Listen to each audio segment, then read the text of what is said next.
Bonsoir à toutes et à tous, très heureux de vous retrouver pour cette troisième édition de votre journal présenté par les étudiantes de l'ESJ Pro.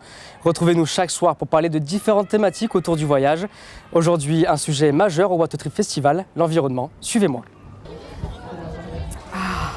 J'adore l'eau. D'ailleurs, avec cette chaleur qui perdure jusqu'à fin septembre, il est important de rester hydraté. Des associations sont présentes ici pour éduquer autour de l'eau potable, comment mieux la préserver. Reportage de Marc-Antoine Moukeli et Adrien Pain. Ici, ne vous trompez pas, ce n'est pas une dégustation de grands crus, mais de différents types d'eau. Eau douce, salée et potable, une manière de sensibiliser ces enfants de moins de 10 ans au caractère précieux de cette ressource. Différents ateliers ludiques leur sont proposés, à commencer par le recyclage de l'eau. Elle n'est pas potable. On va essayer de la rendre potable tous ensemble. Le sable, le gravier, ça va se filtrer et ça va pour rentrer dans les nappes phréatiques. C'est des grandes réserves souterraines d'eau. On essaie d'utiliser des mots adaptés. On a des mots qui sont un petit peu techniques, par exemple nappe phréatique. Mais du coup, j'essaie de leur donner des images qu'ils peuvent comprendre. Toutes ces activités ont séduit leur jeune public. Trouvez la bonne réponse, vous dépolluez l'eau, d'accord ? Si cela fait partie de leur cursus, au fil des générations, ces élèves se préoccupent de plus en plus de ce phénomène. Ça fait partie de notre programme scolaire aussi, d'apprendre aux enfants à économiser l'eau, à prendre soin de l'eau potable que l'on a et à trouver des alternatives pour savoir comment on peut faire pour ne pas faire couler 3 litres d'eau quand on se brosse les dents tout simplement. À l'issue de cette initiation, ces élèves n'ont pas manqué de se désaltérer. Une manifestation qui se poursuit jusqu'à la fin du week-end.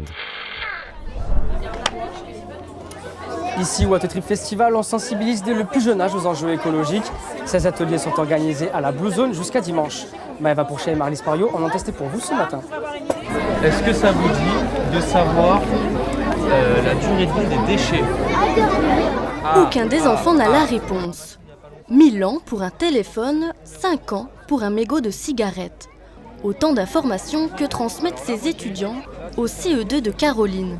C'est intéressant parce que du coup ça leur permet de manipuler certaines choses qu'on n'a pas toujours la possibilité de faire en classe. Et du coup je trouve que c'est très varié, c'est à la fois ludique et pédagogique.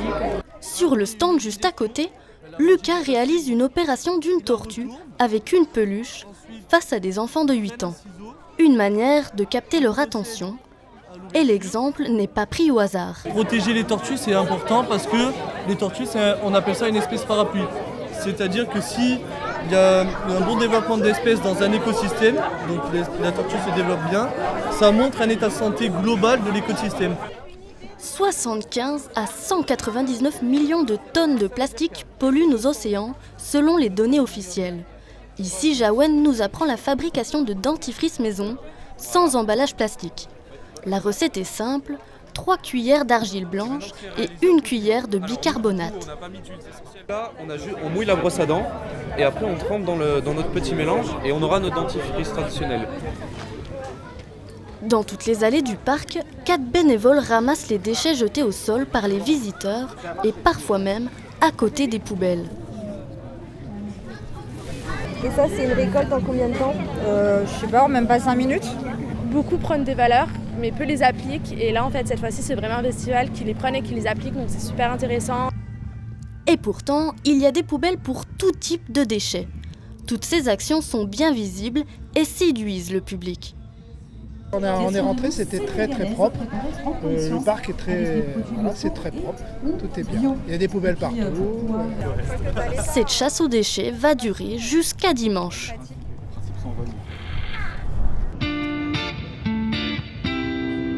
Vincent, Thomas et Flavien, 3 amis qui tutoient les sommets sur les hauteurs de Nice, se sont retrouvés pour créer Arctic Fools.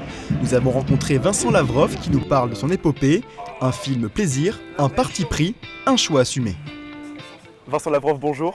Salut Victor. Vous revenez de tout là-haut, là où le soleil se couche rarement, voire jamais. Ouais.